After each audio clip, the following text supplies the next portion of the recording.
So, Seth, you're an activist investor in Japan. Can you explain simply what defines an activist investor? Sure. I think most investors are basically fans in a stadium, watching a game and betting on the outcome of a game.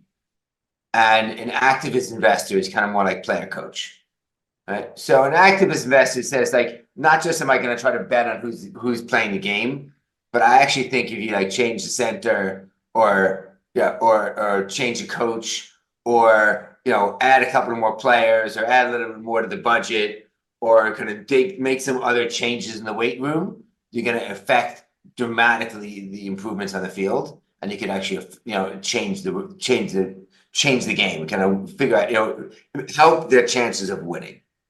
So an active investor, is what we do is you try to find companies that are cheap, that are generally undervalued, right? That are cheap to their potential. That's about like if they did much more work in their weight room, or they did much more work with like as a team unity, or like went up and down the ice one more time, right? Maybe that knowledge doesn't travel through to Australia that well, right? We've got a couple of ice skating rinks, but All right.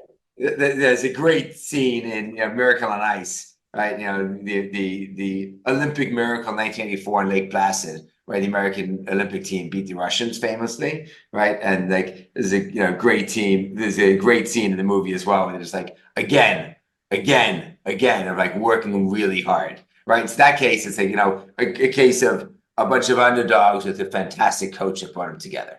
Right. So sometimes you can be a fantastic coach in management. Sometimes it's like, it's better players. Sometimes it's more marketing. Sometimes more R&D. But kind of like we invest in companies that are cheap themselves, cheap to their potential. The potential is like you see raw potential there, right? And then things that we have hard power and they have the ability to realize that potential.